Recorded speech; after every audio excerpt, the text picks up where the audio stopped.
welcome to this new video on machine learning. In this video, what I have planned is that we will go through how you can implement the logistic regression with the help of sklearn for a machine learning problem. So if you are aware about the logistic regression, it's basically a classification algorithm which helps us to classify the target variable, which may be binary class or multi-class. Some more thing about logistic regression is that it is based on the maximum likelihood estimate of the dependent variables, and besides that it is actually the logit function of the dependent variables. So you can go through about the math of the logistic regression in detail before going through this video, so that you can understand pretty well how things in logistic regression works. So here we will be solving a classification problem, and we are having the Titanic train dataset, which is a very famous dataset which has records about the Titanic ship, and we have to actually find out the target variable is the survived column, which we have to find based on the other criteria. So firstly, let's import some dependencies. So we are importing pandas, numpy. From model selection, we'll be importing train test split. From linear model, we will be importing the logistic regression module, and then from the metrics we will be having confusion metrics, ROC curve, ROC, AUC score, AUC, and classification report, which are particularly for this logistic regression problem. So let's import them. Then we have the matplotlib and seaborn for if you are willing to go into the detail of exploratory data analysis of this same CSV file. So you can definitely plot graphs in them with the help of matplotlib and seaborn. Now let's capture the complete CSV file in a data frame. So this is the CSV file which has columns like passenger ID, survived, which is our target variable. Then we have P class, we have the name, we have the sex, we have the age, then we have siblings, parch, ticket, fare, cabin, and embarked. So these are the columns, and we have to build a predictive model which will find out whether the person has survived the Titanic crash or not. So let's check out the shape of the data frame that we have. So it's we have 891 rows and we have 12 columns. So let's check out more description about the same with the help of the describe method include.all. So we get some statistics about the data frame in the form of count, unique, then we get the top, then we get the frequency, the mean for the numerical columns, and where there are no numerical columns you'll be getting nan, because obviously those are categorical columns. You cannot have mean or standard deviation or minimum or 25th percentile or 50th percentile or 75th percentile of the same. So that's the some description about the same. So let's check out the info of all the columns. So here we see that the data frame is actually a pandas object, and we have these columns and they are of this type, that is integer, and we have objects as well as we have float. So we have a mixture of both numerical as well as categorical columns. So let's like do some analysis on the target variable, which here is the survived column. So let's check out for the value counts which you can apply on the pandas data frame. So if we run it, so we get that people who didn't survive the crash are 549 and those who survived are 342. So they are not exactly balanced, but they are pretty close. So let's drop some columns which are of no use for us. So just by looking at the data frame itself, you can say that the cabin column and the name column is not adding value to the logistic regression model. So we'll directly drop them. And now we see that we have these columns. So now let's check out for the missing values in the same data frame. So using the df.isNull.sum, we get that the age has around 177 missing values and the embarked column has 2 missing values. So what we can do to impute this missing value is that from the sklearn we can import the simple imputer, and we can create an object on the simple imputer, and we will pass the missing values that are nan values, and we will be replacing them with the median of all the ages. So let's run this cell. So now the missing values is imputed. Now there is actually one other strategy too that we can use to impute the age. So if you have this age column, if you see this age column in the data set, so here we have the maximum number of missing values. But if you find that there is some correlation of this age with some other class, for example, if we consider here that the age column has some correlation with this P class, which has 3 classes, that is 3, 1 and 2. So what we can do that firstly we will calculate the average age about the same based on the P class, and then we will impute it accordingly. So let's run this piece of code. So we can find that the average age of males in class 3 is this much, the average age of females in class 3 is 24, and the average age of males in this is this much, and the females is this much. So we have the average age according to the class. So here you can see that the even the average is actually dependent on this T class column. So now we will impute the same age which we earlier imputed with the help of this median strategy. We can impute this with the help of this average too with this piece of code. So you can also apply this strategy. So here we have the head again. Now let's check out for the missing values again after imputation. So you can see that now the age column doesn't have any missing values, all the missing values are cleared, but still the embarked column has two missing values. So if we can just directly drop this two missing values or two missing rows from the data set. So for that we use the df.drop_na. So we get this result. Now again we check for the sum. So here you can see that now there are no missing values in the data set and we can go ahead.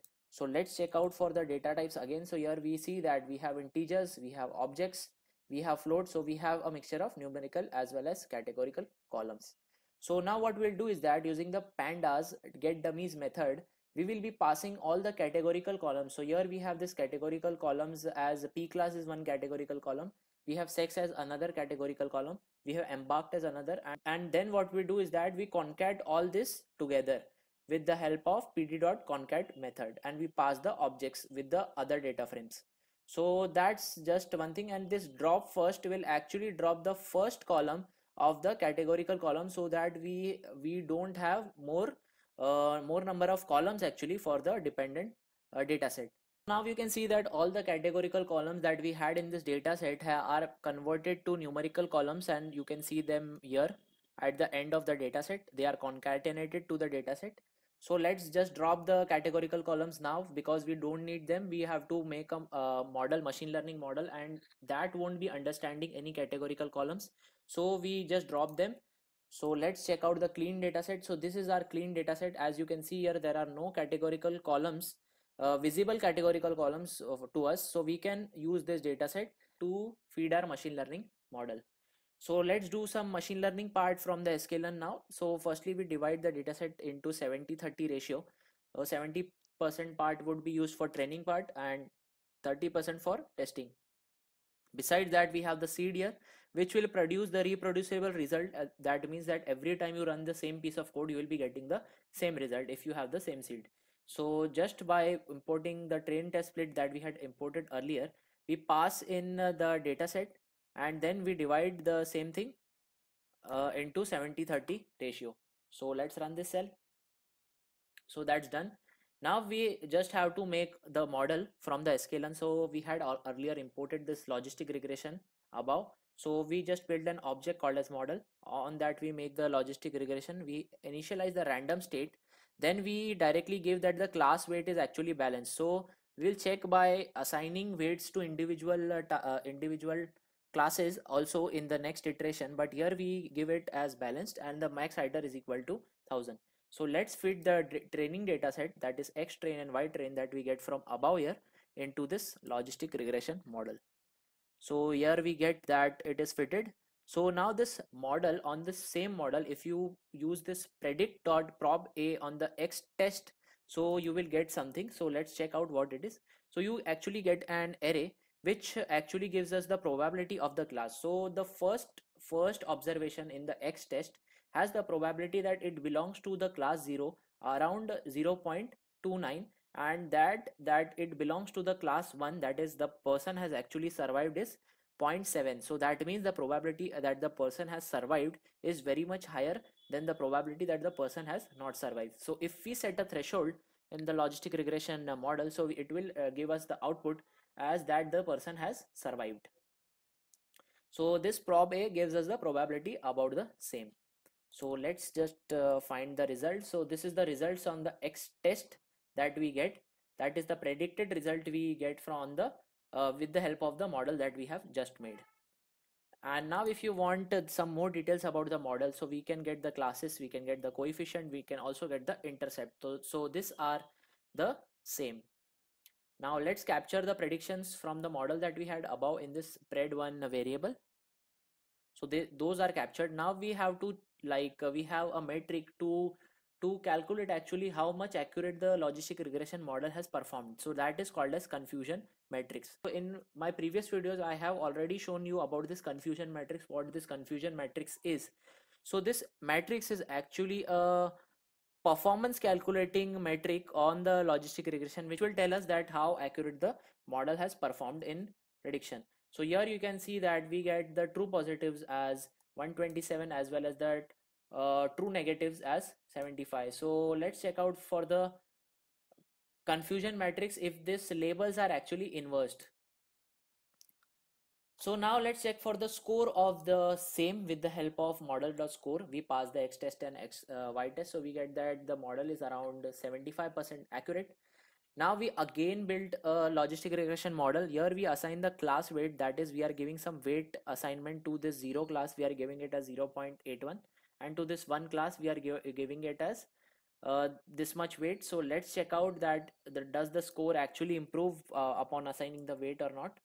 So we find that no, the score is approximately same, but you can definitely do some playing around with this class weight and see if the score actually improves.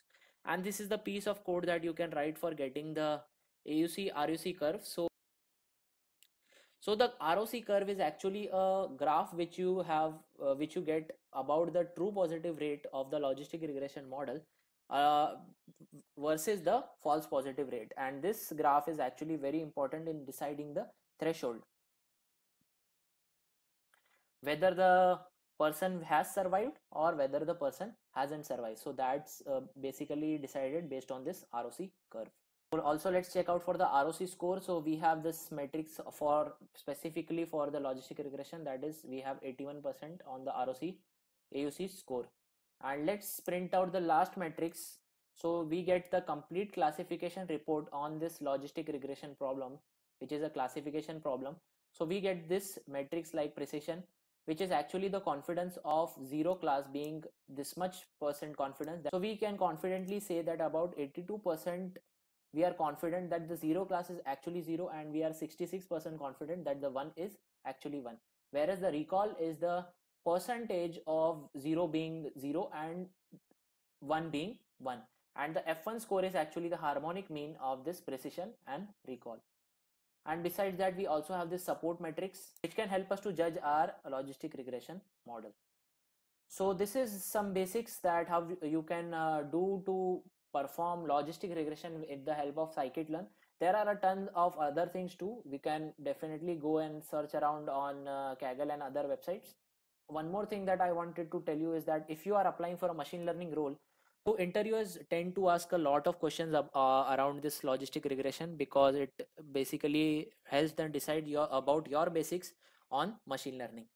And lastly, if you want to know more about this logistic regression module, you can just write this help along with logistic regression, and you will get more details from the scikit-learn about the same.